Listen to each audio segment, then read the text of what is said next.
Shion? Shion, can you hear me? Shion, please wake up. Open your eyes. Do something. Show me you're alive. Everything hurts. Everything's spinning. Everything, as my closest friend would say, is fucked. His language, not mine, but unfortunately appropriate. I offer a groan as I struggle to open my eyes. The back of my skull is pounding. My eyes feel like they might explode as the bright white light of captivity invades my vision. I'm staring at a wall. It's dirty. Blood, gore, and other fluids I don't know cover it. I groan again, pull my thin limbs from underneath my chest and push myself up. There you go. There's my guy. Take it slow.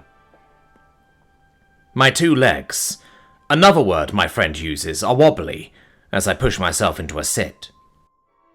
My eyes are shut the entire time as I fumble around, taking this one at a time. After a breath, then another, then a heave that makes me feel like my chest is cracking. I squint my eyes open. The room is empty save for the two of us. Its white walls are all doused up and down in the same filth I woke up to. Big room, fit for 100 bodies or more, depending on if their size is moderate. Wherever we are, we're not the first to occupy it, and I would bet any credit James would agree to that we'd be the first to walk out alive if we manage it. Another few moments pass as I let my vision calibrate. Finally, I look at my friend. James is sitting with his thick legs crossed. The bland grey shirt he wears is torn at the shoulder, which reveals his tattoos there that are also on his back and arms. His chest is bloody, and slightly cut open too. Black hair plastered to his head with sweat. Green eyes swimming around, dissecting everything. Hyper-focused and aware. Strange. James has always been... what was the word he uses? Aloof? We communicate in his language mostly because it was far easier for me to learn than it would have been for him to learn mine. When we first met, we used black market translators. Now we don't need them, but some of his words still elude me from time to time. It's like my friend has transformed since I was knocked unconscious by those wretched Dargars who ambushed us and took our ship. They're about as tall as James is, a little thinner, but tower over me. I could only reach my friend's neck. 2 of us on one might have worked, but there were more than 20 of them. Nothing we could do. Someone knew where we'd be. At least, that's my theory. I glanced at James's knees, at the fluid near his feet. It is green. James notices me staring, glances down at it and then back to me. Not mine, he blinks. Clearly, I growl, my voice hoarse. I clear it. Yours is red. I nod to the wound. Hit one of them, they'll pay you back double. Hit him. Yeah. James looks down. The Dargar race is not known to pay you back unless it's in blades or energy weapons, and they much prefer blades. They have no problem stealing your worth or your home, and they will dare you to do something about it. I would not necessarily call them a scourge on the galaxy we inhabit, because there are qualifications for that, but they are certainly not well liked by their neighbours. They are a warrior race if I've ever seen one, and I saw plenty of those types when they came to Gin to pay my father homage or offer alliances. He was once king. I his first in line until he was murdered, and I nearly along with him. My training master is the only reason I'm still alive. I have spent only 4 rotations on my planet when my father's enemies came for my head, after taking his. 7 years in James's terms. It was a miracle I made it to the ship. Then another when we were attacked approaching Zindor, and that I survived that. Micho did not. So, alone on a foreign planet, a child with nothing, I did what I had to do to survive. I'm not proud of all of it, but I did meet James then. As far as I know, but I do not know a lot on the topic, the family Lopiv, my father's biggest rivals for the throne, rule Jin now. The Lopiv are a family of warmongers and profiteers. They were my father's hammer, until they decided to become the hand. If I were to ever return to Gin, I'm sure I would still recognize my home planet's body, but I'm not sure I would recognize its soul. James taught me about souls. Is this better or worse than our venture to Poe? I croak. I take another look at the green fluid. A Dargar was wounded here. By the amount of blood, the wound was likely fatal. James grins. Much worse. Glad you remember something, especially something like Poe. That place stank like shit. You must be alright. To be determined. Where are we? I take another look around, which takes no time at all. There is nothing more to observe than the heavy black door that guards us. Still on Weavy, I believe. We didn't even get out of the atmosphere before they sprang the trap, James says. A trap we probably walked into. We stole from a Dagar, Yumi to be exact, after he paid us for a job. We hadn't planned on returning. Plans change. We both knew it was risky. Still, we had ripped other crime lords off before and always gotten away without harm. Good observation. Yumi's then? I doubt it. James shrugs those huge shoulders of his as he loosens up his body. There are restraints on his hands. Green blood there too. I have neither. We pulled a fast one on him. He wouldn't want that public. I sigh. So, Durkin then? I ask. Durkin. I move my aching body back to the wall and lean my head against it. I close my eyes. I was hoping you would not say that. Durkin is Yumi's personal pit of hell. Fully sanctioned by the government of Wyvie, of course, because he paid them handsomely. No one asks any questions, and Yumi Koska, Black Overlord of the Shard Society, runs his own personal empire without interruption. I was in his home once. Surprisingly delicate for a Dargar crime lord and mass murderer. We were here, at Durkin, 2 runs ago, to deliver cargo to Yumi himself. He doesn't live here in this hellhole, but he makes journeys to inspect business. I stayed away from the fighting pits, the slave level and all the rest that I will not mention. James did too. We came and went about as fast as possible. I only kept my sanity after that run because the cargo we delivered was not any life forms, just illegal food and drink. James never lets us take these smuggling jobs where there are lives to transport. He never will. A personal promise from him to me, knowing what my people went through when my father was overthrown. What some of them are still going through, most likely. But believe me, those jobs pay plenty if you're willing to shed your morals. Here on Wyvie, that's most life forms you'll meet. Anything broken? I ask, feeling down my body. A rib or two, couple of fingers. James pulls his hands up. Head's busted, you can see the cut. I can. Maybe something in my shoulder. Overall, pretty good though. You? Long list of injuries for some who claims to be pretty good. I've seen him injured before, but not like this. Surely broken, but I am just not sure what yet. I roll my neck. My head feels heavy as a boulder. What is the phrase you like? We're fucked. That is the one. The room shakes as the black door is pulled on, levers groaning with effort. I look at James and his face sharpens on what looks like instinct. His eyes narrow. He frowns and looks at me seriously. Don't talk. Look frail. What? I don't even have time to ask as the door swings open, and in step 4 Dargar. They're repulsive. Husks around the mouth slobbering, horns on their head dirty and worn. Plump faces, big, thick bodies. Skin is varied, dark and light. Apparently on their home world, the colour of their skin determines what lot in life they receive. What a ridiculous concept.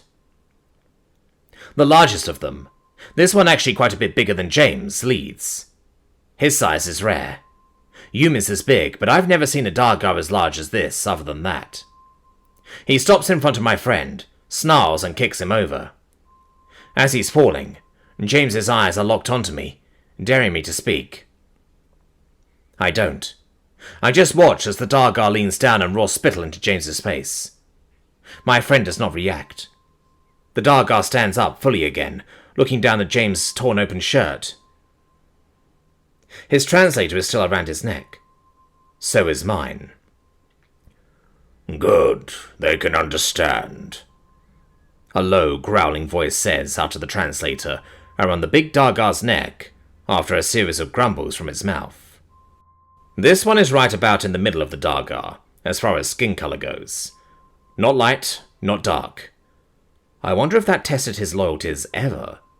This is the one. That is the one, Vishish, another Dargar says near the door. That is the warrior. The what? Vicious turns that brutish, compact face toward me, black eyes dissecting me. He snorts. Of course. He has a rock that he pulls out of his belt, and the rock strikes my chest. I heave in pain, but I let the rock hit me, so I deserve that. That one is pathetic. Not fit for the pits. The pits. Again, as James would say. Fuck. Vicious turns hungrily back to James.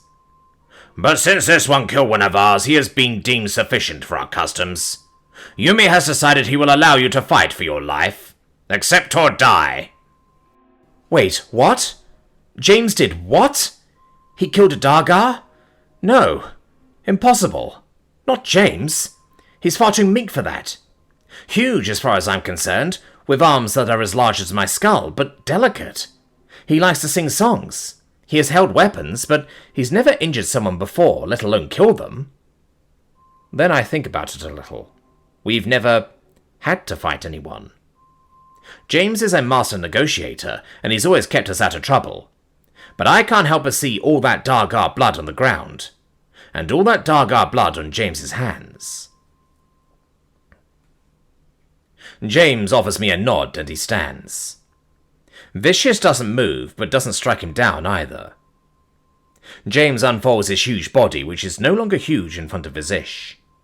My friend holds up his head, despite his wounds and exhaustion. I accept, he growls. Good.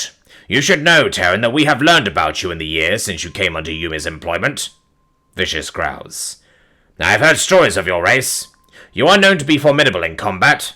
Many people on planets in this galaxy know of the one that lifted you up in the War of Wars. James nods. The Nightmare of Terror. Generations ago, he defeated the High King Theros of Higoltha and then his nephew Therano years later. My people were almost exterminated in the process. Fine fighting in those wars. We have studied them, as many have. And your nightmare. What an opponent he must have been. If he was of the Dargar, he would be celebrated. Our people would carry his name after his death. He would be remembered as a warrior doused in blood. Our highest honor. Many did honor him. Many still do. Many still will. But those with power have twisted what he stood for. James lifts his head. There's something personal there. He stood for life, not death. Fine words. Visish leans in closer, snorting again. What are you doing all the way out here, Terran? James looks at me briefly, then back down at the floor. Avoiding combat, he says. Disgraceful. But I will allow you the option to retake your honor. You have killed one of mine, fairly. Fairly? How fairly? Yumi is not happy with you, but he respects our traditions.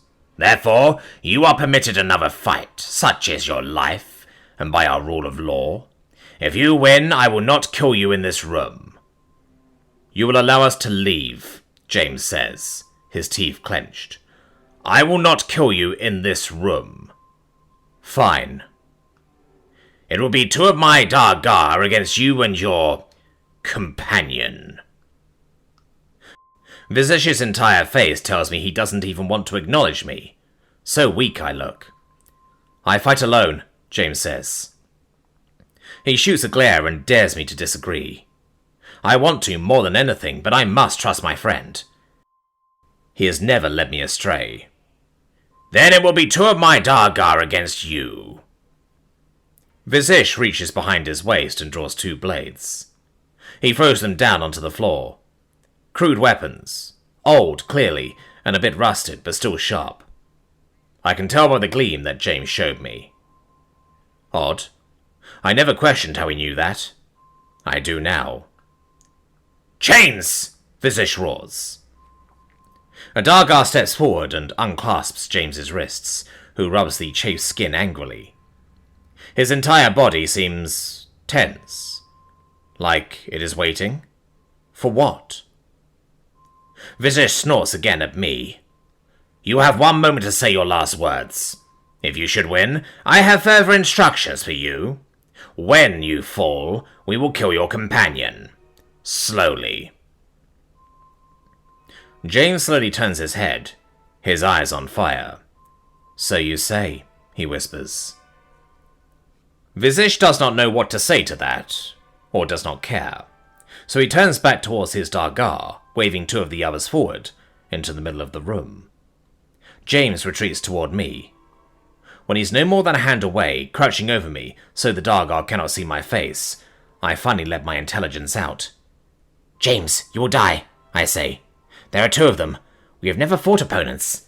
Let us speak to Yumi. Maybe there is another way out." "We'll die if I don't. Yumi isn't going to speak to us, and you know that. I won't die." "You cannot possibly believe you'll take down 2 fully grown Dargar with blades. Those are their favourite weapons," I say in disbelief. James's eyes fill with sadness. "Mine too. That way you have to get close. That way, you have to remember." He nods. "That way you have to remember them. What you've done, who you were, and what you've become." What the hell is he talking about? "James, what the hell are you talking about?" I asked. James takes his rough hand and places it on the top of my skull. He closes his eyes, taking a breath, and then they flash open again. "You're my brother, Shion. You always have been," he says quietly. "We were not born to the same family, but we found one anyway," I say mechanically. We say this before every mission. "And I will always protect you." He hits my shoulder. That's what big brothers do. James turns from me to face down the armed Dargar that has stepped forward. Vizish is watching from the back, pleased. "You still have never fought opponents. This is not a game, James. I do not want to watch you die," I nearly whisper. "You haven't fought opponents. I have." He pauses, turning back to me. Again with the eyes, flashing between sadness and rage. "Please, close your eyes, Shion." Before I obey, I watch as James drops his body, so his lower half is coiled. He takes what I would consider a combat stance, something that I would have learned had my family and his legacy not been desecrated. "Begin!" Vizish bellows, and I immediately shut my eyes, because I trust James more than any living being I have ever met. I don't see what happens, but I hear it, and it is horrifying. Guttural roars and gasps. The sounds of a blade slicing through bodily meat. Movement. Quick steps and more blades through the air. Something hits the wall, roars, and returns to its feet. Metal slams into more meat, slides out. Cries of pain. What is happening?